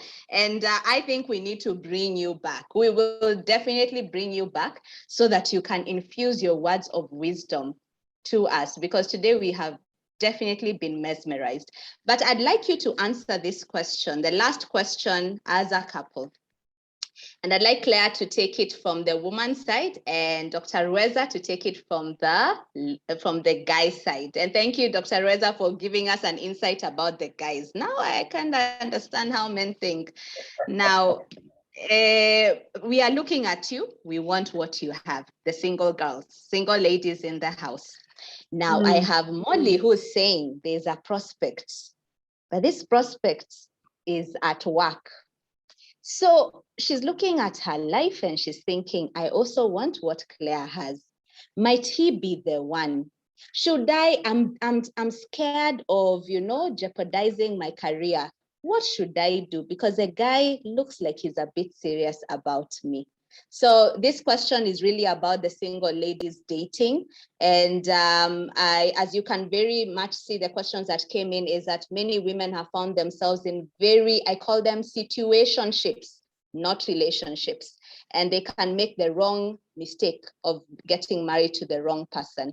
And somebody said that the biggest decision you're ever going to make is the person that you choose to marry. They'll either make you or they will break you. Over to you, Ruezas. Advise us as we choose these men, me included. I'm in the mix. Now let me go back to the audience and listen. So ladies, here is the thing. The best way to attract a man is to be yourself. Now, that said, there are those of us who are very intense, and there will be people who will go away immediately. They'll be put off, especially the kind of men we need. Because I don't know if any of you saw Act Like a Lady, Think Like a Man. I don't want to use it as a reference, but the truth is, those of us who are really intense go-getters, we tend to do so well with the artistic men, the men who make you stop and smell the roses, and you do it fighting all the way. Fighting. Now, there are women who have different, I don't know how I can explain it, but the thing is, be your natural self. And then make yourself not available, but like, here those of us who are the tough ones, don't go around with a tough face. I'm not a tough one, isn't it? Yeah. Okay, but for those who are tough, don't go around with a tough face. Interact with people. Now, let's say there is a prospect on the horizon. This is what you do. Invest in getting to know them. Build a friendship. Take them to your friends, introduce them to your circle. And in that time, you are investing in understanding how they react in different scenarios. And you're giving them an opportunity to see you live, play life live. Once that happens is that you start to see who they are. You see how they react in situations where they're uncomfortable. You see how they react because you are doing a test, not a test run, but you get to experience them at least to a reasonable degree. It's true that there are people who charm everybody, but charm can only be for a certain period. The real them will come out. Start having conversations with them and inquire of the things that really matter. And the way to carry a conversation is to throw questions to the other person. Don't end up in the conversation as a woman and all you're doing is all the talking and all the explaining and all the, and by the way, men can let you get away with that because they don't like sharing information. You must be creative. Bring around friends of his and throw the conversation so that they all contribute, but you will get his side of the story. When I was dating my husband, I many times listened to him talk. The good thing for him is a great conversationalist. But I would hear how he would talk even among his friends. Find out who are the men in his life. Find out who are the women in his life. How does he relate to them? Because then you start to get a picture. That is the advice I would give you. And slowly by slowly. And then find a couple that can mentor you. It doesn't even have to be one, but at the very least have one. And this person, even if you're still dating, put them in that space because the irony is, especially for men, many are not taught what to do. They don't know, especially in this generation. They don't know. And yet for us, guess what? We are the generation that has women who have been raised traditional and modern. We know what it means to be a traditional woman. We know what it means to be a modern woman, educated, out there in the marketplace speaking. So you come on your heavy laden, double-edged sword, and you meet this guy and you're like, what's the plan? And the guy, for him, he has nothing. If you remember that act like a lady, think like there was a guy who was always on his whatever, playing games. Many of our men are like that. So when you carry them to a father, carry them to men who can mentor them. And the other man, because you're not going to make a man out of your husband. No, you can't. So you have work to do. We are getting raw material that needs polishing. In fact, there is a cry out for the boy child. You people, it's a very serious cry.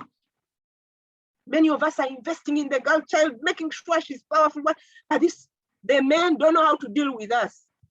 They are intimidated. All they know is, and they have not had real men around them.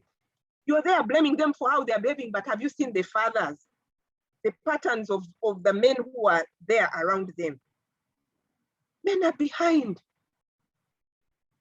I can talk on and on. Papa, say something.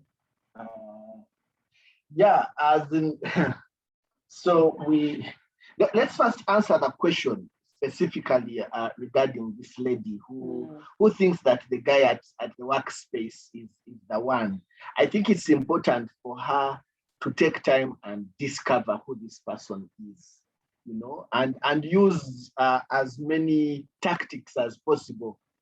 Men can be gullible. There are many ways in which you can get information about us from us, a phone call that sounds so casual, a conversation, a cup of tea, a workspace discussion. You can get a lot of information from us or about us from people who know us. When a man becomes secretive and his friends are not saying anything about him, then there is a problem.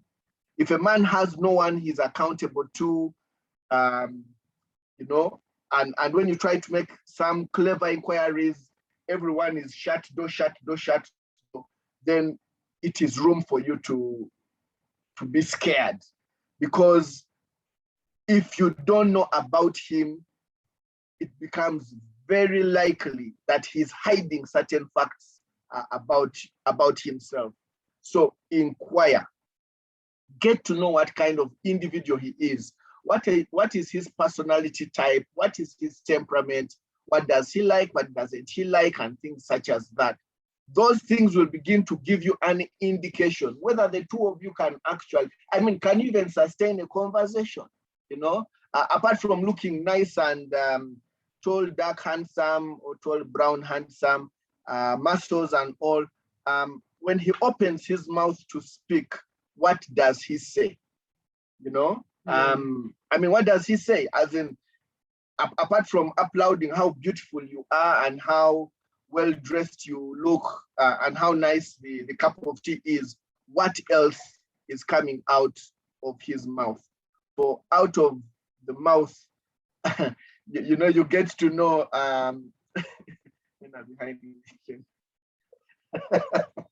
Yeah, we and just get to know who this guy is. Like, even before you talk relationship, are you friends?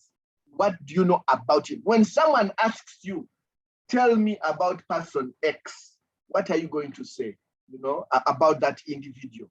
What are their likes, dislikes, and will you be able to gel? Will you be able to blend together?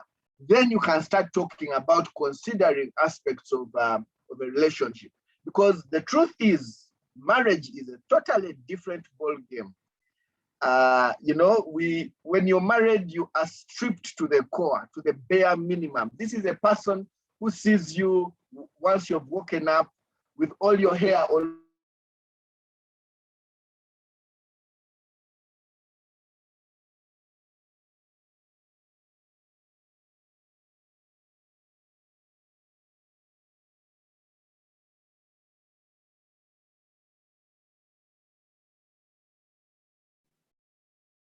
Okay. It looks like we've lost the Ruhuezes. All right. Wow, what a session. What a session. What a session. Daphne, closing remarks, one sentence. How do we even go home after today's session?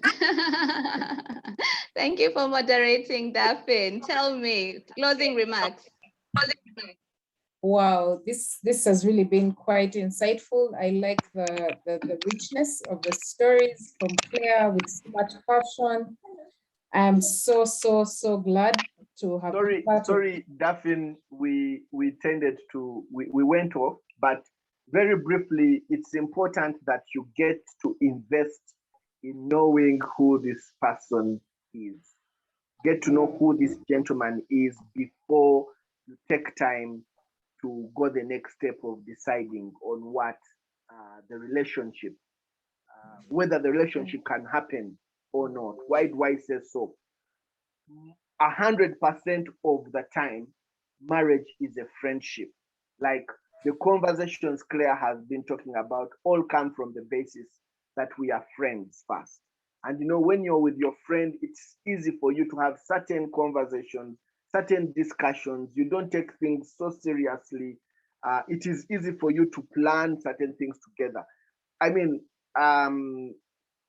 This guy may look so good right now, but what happens tomorrow? Claire was sharing with me a picture that she had of an individual who got married and then had an accident. Are you ready to look after this person? Or are they ready to look after you? Or are they going to run away at the first sign of danger? Are you comfortable? Is this your person of peace? Your person of peace is very important to have a person of peace where you're comfortable having a conversation with, where you're comfortable doing life together. Above being handsome, being beautiful, and so on, are you friends? Can you work together on everything that life has to offer? On many times, you're going to fight together. But I guess we can have a discussion on this later on. We can have bigger debates and analysis on this. Thank you very much for the opportunity to say something. God bless. Thank you so much, Dr. Ruhweza. Thank you so much, Claire. We are super honored. I mean, there's not a vote of thanks that can do this session justice. Thank you so much. If you can just let us know maybe in the chat room how we can get in touch with you. So many people want to buy your books, they want to get mentored, they want to get coached, they want to do interior designing. How can we get in touch with you? And I'll allow Daphne to just give us a statement as we close today's session. All right, thank you so much, Stella. Thank you so much, Claire and Dr. Ruhweza. Doctor, you are a pleasant surprise to all of us. I think it has really, really been good. My takeaway today, Stella, is really to develop mental strength and resilience, because I realize that a lot of what I'm dealing with starts with how I appreciate it mentally, and then I'm able to juggle and face whatever it is in strength, in power, and in faith. So I'm so grateful. And yeah, thank you so much, Claire. Once again, it's been really exciting. Thank you, Stella. Awesome, ladies and gentlemen, we've come to the end of this session that we don't want it to end, but we have to end nonetheless. Thank you so much for joining us today from all parts of the world. The countries are so many, but all of the ladies and gentlemen were logging in. Thank you so much to Claire for sharing your words of wisdom, and Dr. Ruhweza joining you at the tail end to also infuse much more wisdom. Thank you so much, Daphne, for excellently moderating today's session. Thank you so much for all our tech wizards behind the scenes who make sure that the technology is running well. We are so delighted that there's hope at the end of the tunnel. Let's go and look for those stories of hope. Let's develop that mental resilience.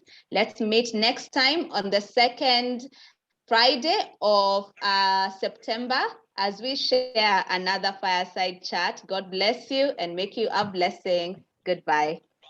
Bye-bye. Thank you. Bye. Bye.